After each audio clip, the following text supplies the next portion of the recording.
As I wait for the last few parts for my new build, I asked a friend of mine what I should shoot, and he said, hey, I got a laptop and it's dead. Want to break it? Hello and welcome to PC and Gaming Tech. This right here is the first time I'm going to try a multi-shot view. So if it doesn't pan out, I'm sorry, but I am trying new things with the channel. This though is a laptop. A very big 17-inch heavy-duty desktop replacement style laptop. And we're going to tear it apart today for the simple joy of seeing what is inside one of these massive laptops. So join me, if you will, as we remove the cover. Now this is a magnesium cover. Actually pretty cool technology that they have used in order to cover up the inside guts of this guy here. And while I'm at it, I might as well be a shill, remember? iFixit to the rescue. All right, so just right off the box, you can see could be plastic, but feels a little bit metal-ish, of a general frame that's outlining the bottom of the case here. We have speaker here, possibly one under the hard drive here as well. I'm gonna lift up this cover. Yep, that was what I thought might be there. So this is your Wi-Fi card, of course, here. Dusty. Look at that dust. Look at that dust. Dusty fans for both the CPU and the GPU. We have dual channel memory right here. Those are of course SODIMMs. This right here is an NVMe. Is it a true NVMe? Yes, it is a PCI Express NVMe Samsung. First glance, this is a pretty beefy heavy duty system. I also see some additional slots there for storage as well, and it says right here very clearly, PCIe SDD only, which means they're only expecting SDDs to go in there. First thing I like to do, let's pop the RAM out of the way here. So double-sided RAM, looks pretty good. Let's check the speeds on this. This was a 16 gigabyte 2x8 PCI 4 2666. Wow, that is very impressive memory for a SODIMM laptop. And of course we have dual channel, so there are two, so this should be another 16. And of course it is another 16. So I'm slowly putting things off to the side here as we take them apart. I also have, you can't see on the main camera, but I have some ramekins, and these are what I'm going to put screws into simply so that we don't lose anything in case we actually try to put this guy back together. All right, let's pop off the screw that is holding our storage. Now there is no heat spreader on this storage, which I actually find kind of interesting. Now this is not the purpose of this bit, but it's gonna work for today. There's nothing on the top of the storage. I wonder if there's anything on the bottom, because sometimes you can have a heat spreader on the bottom too. Nope. So that is just a pure NVMe drive right there. No heat spreader, nothing else on there. And you know what? I'm okay with that. For the speeds and the heat that are going to be generated by NVMe with a drive like this, that's okay. When we start getting into PCI 4 and the faster 7,000 meg range that were just announced, heat is going to be an issue, and ultimately you want to make sure that you are able to dissipate that heat in order to hit the higher level of performance. All right, so that was the main drive. Let's see what's going on with the secondary drive. This is going to be your secondary storage. This is where you're going to, of course, host video files, photos, things of that nature. And would you look at that, through the power of editing, I have switched the arrangement so that it shows up better on the secondary camera. And I still want my ramekin somewhat nearby. So if you've ever taken anything apart and you have lost a screw, this is what you want to do. You want to put stuff in containers, preferably separate them so that you can easily find and associate them again when it comes time to put things back together. If you put it back together. Because this machine here is DOA. I'm not as concerned with putting things back perfectly, but there is no way that I would mix up the NVMe drive screw with the hard drive screw. So you can see very good cable management here, right?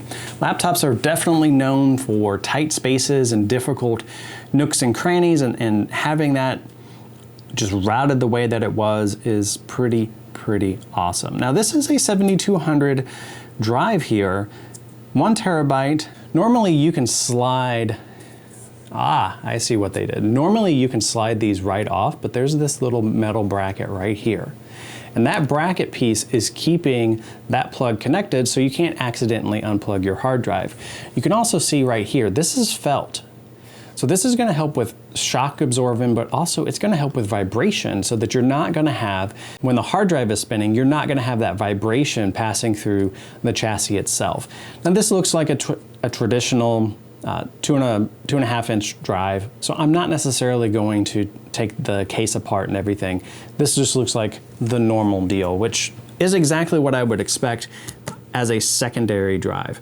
Okay, we have the first layer taken apart. It is now time to take apart the second layer. And I can see here that there are several conveniently marked screws throughout the chassis here, trying to indicate where things come apart. Okay, so we have more of the laptop itself disassembled. I actually had to unscrew a couple of the screws that hold this little back piece in place, and that allowed me access to what I consider kind of a secret compartment. And inside this secret compartment, I found additional screws, including these little guys here on the sides that, you know what, I'm not 100% sure what they are supporting, but it does appear that they are plugged into the lights that run along the side here. Additionally, I did have to use a little bit of force using one of these iFixit bits. Now, here's the awesome thing about iFixit. If you are taking things like this apart, they actually have soft plastics, I guess is for the lack of a better term really. They have soft plastic material that can slide inside of nooks and crannies like this that help pop and separate things apart. So you can see right here, a little tiny piece did break off when I was using that bit. Sorry.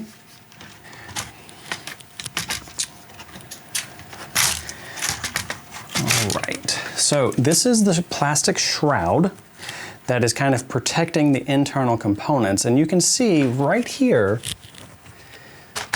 on this edge is another one of those pieces like that. So I am trying to get this separated. And that should be the last little bit that is holding this plastic shroud in place. And I do think it's plastic at this point.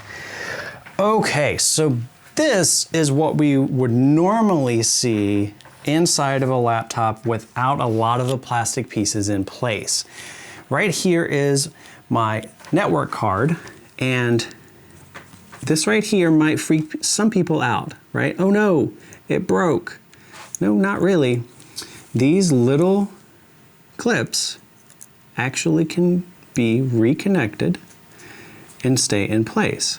So there's a little bit of pressure that you can apply and it will reconnect. The white one did, the black one popped off. So if you are ever replacing a wireless NIC, wireless card like this, don't be afraid if the cables or something pop off. You can repair and replace that yourself.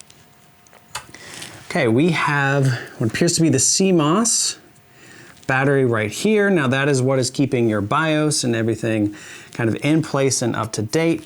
We have a massive 99 watt-hour battery right here in the front, right below the keyboard, right next to the speaker.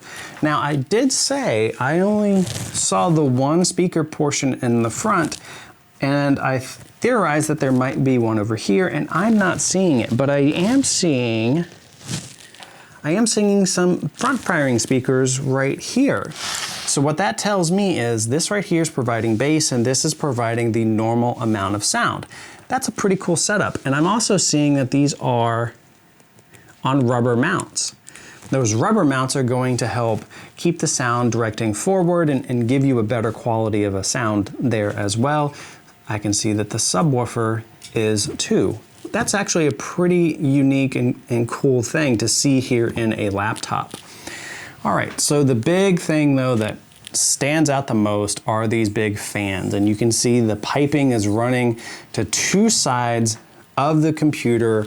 There is a chipset here and there's a chipset here that is providing basically everything that you would expect for your gaming and entertainment and computer usage. So CPU and GPU are going to be under here.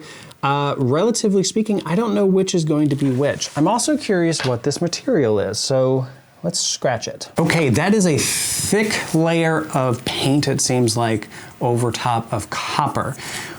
That's good. You want to see very good heat absorbent material.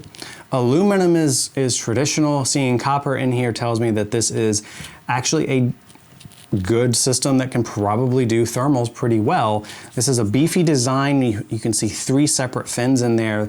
That's really cool. So really happy to see that in the device too. All right, so we are going to remove the next set of components here. This is the motherboard and this is the cooler. We're going to see what is underneath there and if there's anything else to go down and start taking more looks at. I know at some point we're going to hit a trackpad and a keyboard. Okay, so I have disassembled all of the various screws. There are a numerous amount of screws that are holding each of these components in place. At first, I thought I could just take off the actual cooling solution to be able to show it, but it's actually connected underneath the motherboard to the header for the fan.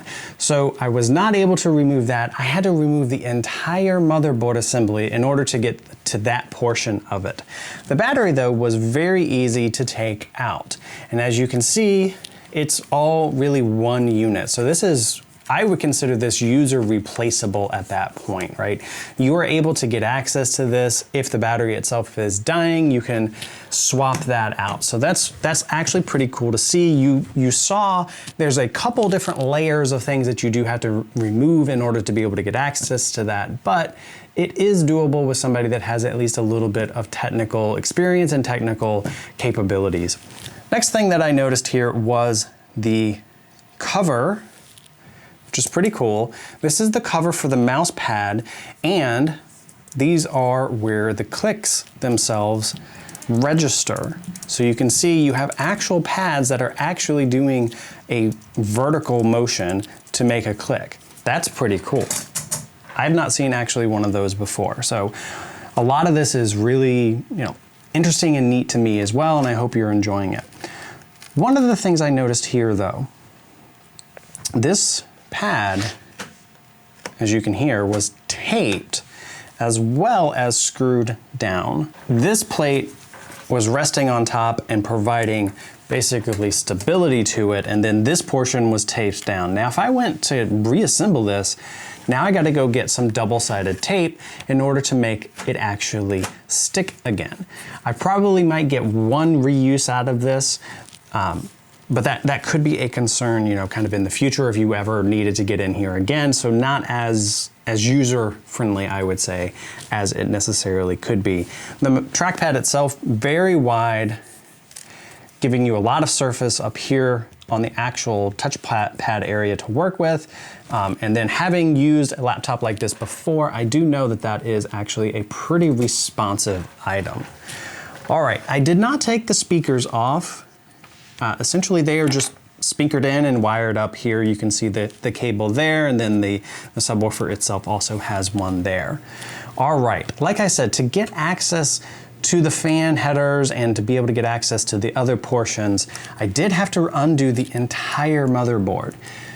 That could prove difficult for a lot of users should you ever need access to the thermal paste, for example. Should you ever need access to the things that are going on that normally you would think a user could make some modifications so long as they were comfortable taking a computer apart. So that is a little bit of a concern for me. If you're getting optimal performance, Of course it won't be, but eventually thermal paste does tend to dry up, and the longevity of that thermal paste could be an issue. So like I said, took apart the entire motherboard assembly in order to get access to things. Now, I can also see under here that there are some things that are glued, and you can hear the tape in place.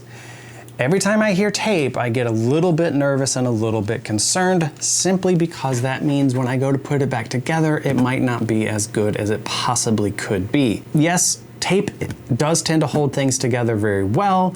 Tape is very effective in small places. Tape is also probably what is necessary in order to increase the premiumness of a given product, because it just gives you a more solid feel. It's just going to make it more difficult to duplicate that on the other end. All right, so let's untape our fan header so that we can pop it out of its mount here. Get a little bit more space. Same thing over here. You can see this is the GPU CPU support bracket, which is giving a good amount of rigidity here to the motherboard. That is very reassuring. I know I was commenting that the fact that these headers are on the back is disconcerting, but the fact that this has such a great support bracket back here, I don't know, it might make up for it. All right, that is kind of what you want to see. So I'm gonna avoid scratching. All right, so you can see here that this was probably applied squeegee style, I would say. You have a decent footprint here where it did go over the edge of the chip and onto some of the surface mounted chiplets and such. But it looks like we got pretty good contact. But like I said, the thermal paste can sometimes dry, and that's what I think this right here actually is. The thermal paste itself drying, which over time can lead to worse performance. And here you can definitely see that is copper. Wow. Tons of copper actually in this system. That is very nice to see. These are thermal pads, so this is leading me to think that this is the GPU side itself. But this is very reassuring to see. A nice copper plate, good thermal paste coverage, you got full coverage, you just got a few bits of drying kind of happening. Now this laptop is over 2 years old. It's coming up maybe even on 3 years old, so some drying is natural. You're gonna have that happen, and that comes back down to the fact that over time that paste is going to dry, essentially from interactions with the environment. So over time it's gonna dry, harden, and become less paste-like and more solidified-like. The fact that it becomes that difficult to access the paste is a potential problem and something that you might want to be aware. Something I didn't call out before that I'm going to now, I see tons of vibration mounts throughout much of the motherboard and the assembly itself, and that is exactly what you want to see. You want to make sure that the system is not vibrating and basically being annoying. It can also theoretically damage itself if it's vibrating too much. So seeing that buffer in place is very cool. All right, so moving on from that massive cooler, that is actually really heavy. That's a heavy cooler. I'm gonna have to weigh that and I'll put that up on screen. Wow, look at this, more copper. Where's that sitting? That's sitting on top of where the heat pipes are. Okay, so you have one side of the CPU being cooled, and then this back plate itself is also touching that. See? That's actually really cool. I didn't know that. And metal. this is right where you are typing. So this should be the keyboard tray underneath here. You can see the dust, the dust accumulation from the fans, but this should be the keyboard tray right under here. So as you're typing on a pretty solid surface, even though that it's a laptop. And so that should give you better tactile feel and feedback. I am rather impressed with the assembly of this laptop. The one call out that I had here, right, the simple fact that they had to put the headers on the bottom of the motherboard means when you run into this issue with the thermal paste slowly deteriorating over time and you need to replace it, you're gonna have a lot more to disassemble than you would if they were to make that more accessible to an enthusiast class user. But on the whole, this has been a very impressive laptop, very interesting to tear down. I would say a lot of the components themselves are enthusiast accessible. You don't have to be somebody that knows how to engineer this in order to take it apart. And so that means for somebody that is more advanced with computers, you're able to get in here and do some cool things like replacing thermal paste or replacing a battery that has died out. And congratulations to my buddy who destroyed this, who then let me take a look at it. So that is all I have for you today. Please remember to like, subscribe, and share. We're trying to grow the channel, and in order to fund our 2021 PC Tech projects, we have to get 1,000 subscribers or the bank is not gonna okay it. So I need your support in getting to that goal. Thank you, and I hope you have a wonderful day.